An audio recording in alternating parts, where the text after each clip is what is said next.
Howdy, everyone.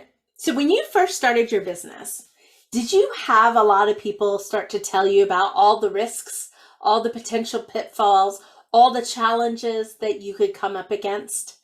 And maybe that it felt okay. It kind of excited you. I mean, that's what business owners do the best is solve problems. But along the way, those problems started to multiply faster than rabbits and they started to dominate your every waking minute. So, what do you do then?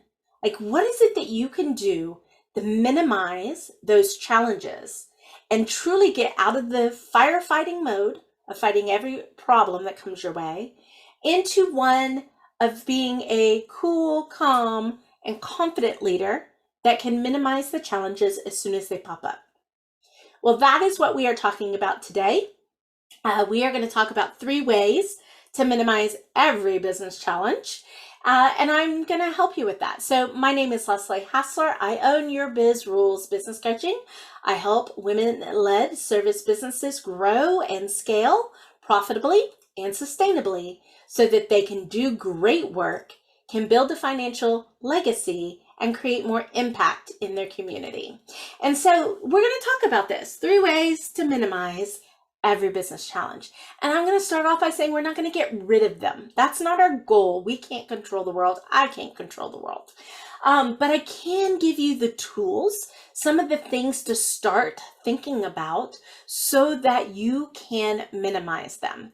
And so that is the challenge. I know in my first business, I got sucked into the chief firefighter role real fast.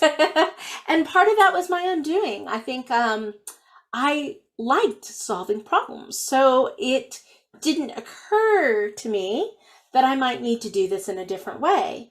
And I would go the entire day solving problems, and none of which was on my to-do list.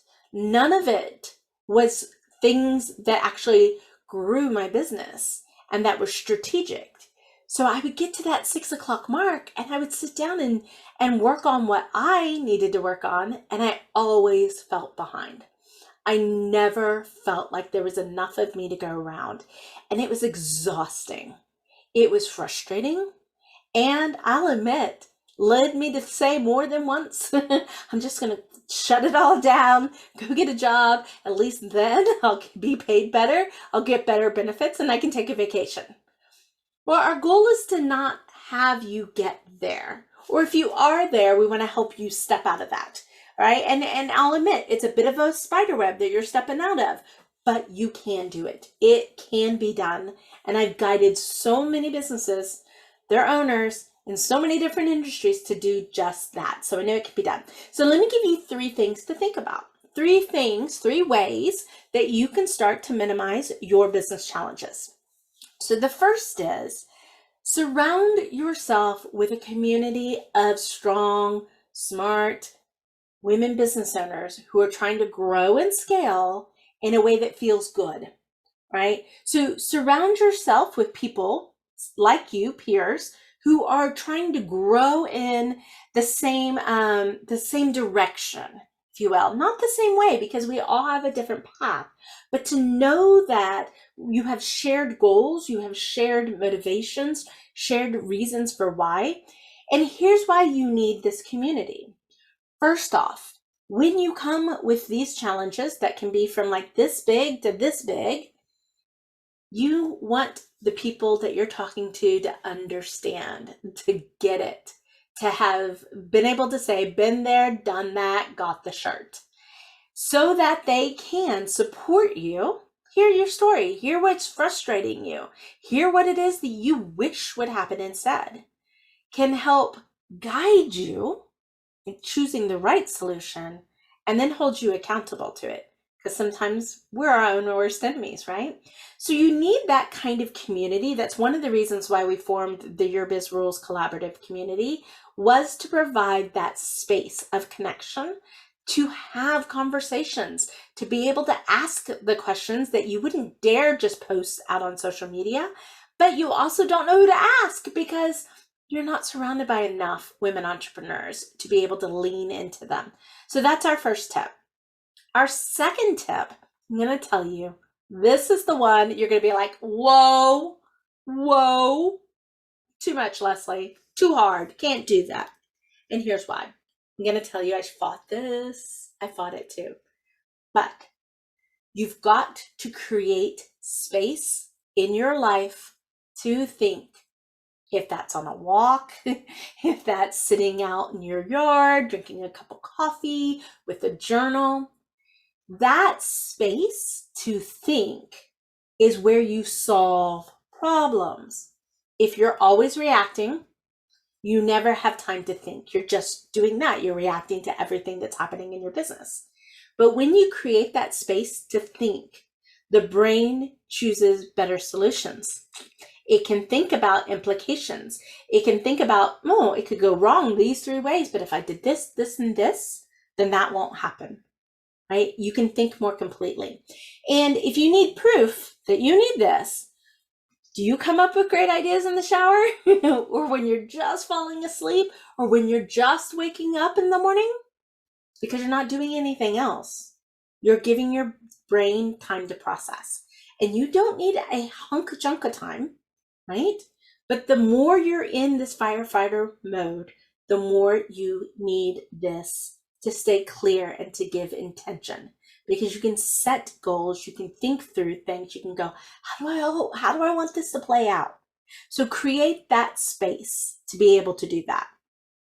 The third way that we're going to minimize some of these challenges is we need to get back into a more strategic role.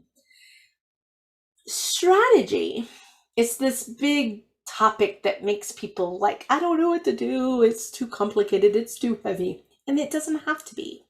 Strategy is a bit like connecting the dots, right? You're here. You're here. You want to be here. Along the way, you want this to happen. You want this to feel. You want this to, enjoy along the way. How? The strategy, right? This is a goal. This is a situation. In between, the bridge, that's strategy.